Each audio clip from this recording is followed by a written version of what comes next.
Je vais vous saluer et surtout vous remercier d'être venus, très nombreux.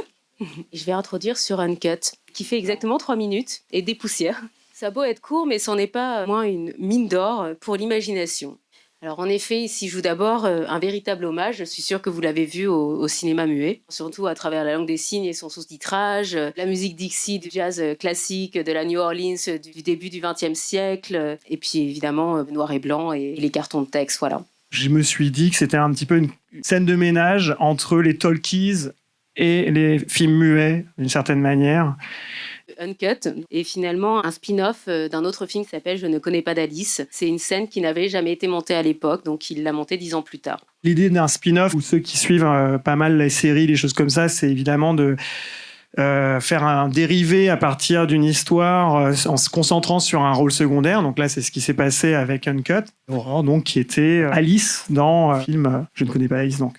On peut y voir un second clin d'œil qui est plus discret, mais au cinéma exposé de la fin des années 90. Et je pense notamment à Ellipse de Pierre Vigue, qui est une triple projection vidéo, où on voit la traversée d'un pont sur la Seine par l'acteur suisse Bruno Ganz, qui est censé compléter un film de Wim Wenders, qui avait été tourné 20 ans plus tôt. Il se trouve qu'il y a une ellipse dans ce film, et donc on le voit passer d'une scène à l'autre, d'une rive à l'autre de la Seine, sans jamais l'avoir vu traverser le pont. C'est un vocabulaire qui a extrêmement nourri l'œuvre de Sébastien. L'Uncut, c'est évidemment un jeu de mots, à la fois sur le montage en cinéma, mais c'est aussi une poésie émouvante sur l'union du corps et de l'esprit qui se joue à travers le jeu d'acteur de Pierre-Maurice, que j'ai torturé. Quand on est comédien dans les mains de Sébastien, on ne sait pas trop où on va, donc on doit vraiment seulement se donner. Et il vous prend et il vous met des masques, il vous rase. En fait, c'est lui qui joue avec vous.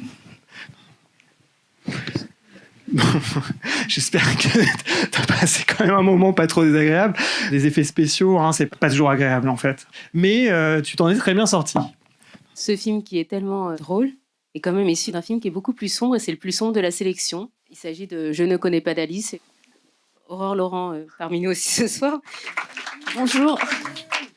Je ne connais pas d'Alice, ça prend la forme d'un parcours initiatique assez étrange dans un hôtel que tu as nommé Protopia. Pierre-Maurice, tu joues l'assistant du politicien Jamal Abdallah, qui est aussi parmi nous. Merci. Bonsoir à tous. qui donc joue Henri Golem, cet homme politique programmé pour gagner. Oui, un beau tournage. J'ai eu beaucoup de plaisir à travailler avec Sébastien. Il est très, très précis lorsqu'il nous demande de faire telle chose ou telle chose. Il a une grande sensibilité, très humaine. Et ça, c'est énorme. Avec du respect, et puis il a une grande inspiration. Et ça, vraiment, c'est très agréable. Voilà. Merci. Un invité ici, Christian Mayer, m'a fait remarquer que c'était quand même peut-être ton film le plus lynchien. Ce que ça m'évoque, moi, immédiatement, c'est à la fois Le sang d'un poète de Jean Cocteau, évidemment, The Shining de Stanley Kubrick, puis aussi tout le cycle Cremaster de Matthew Barney, parce qu'il y avait aussi ces parcours initiatiques. On commençait à faire avec l'ambition technique du cinéma dans la liberté de l'art contemporain, où on peut étendre l'univers dans des expositions, présenter des éléments de décor sous forme de sculpture, des photos, des choses comme ça.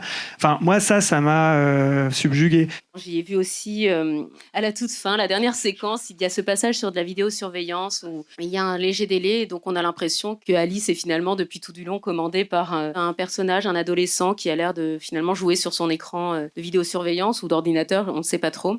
Pour moi, ce film est né de l'art vidéo, bien sûr, les installations, la vidéosurveillance, qui revient parfois dans mon boulot. Ma lecture de la mise en scène, la vie quotidienne de Erving Goffman, qui était un sociologue. Et ouais, c'est peut-être une rencontre entre Dan Graham et Lucas Arts, qui faisait des jeux vidéo d'aventure dans les années 90. En fait, on dirige un personnage dans une sorte de plan fixe, on fait des recherches, il y a des énigmes, etc. Bon, alors évidemment, ça parle peut-être de jeux vidéo. Moi, ça m'évoque, parce que je viens du monde de l'art contemporain, tout ce qui est l'art vidéo pionnier des années 70-60, avec des installations vidéo qui ne jouaient que sur de la vidéosurveillance, avec du délai pour perturber l'expérience du spectateur. Donc j'y ai vu ça aussi, parce que je sais très bien qu'il le connaît. Après, évidemment, ça a été transféré dans un univers de fiction qui est très différent.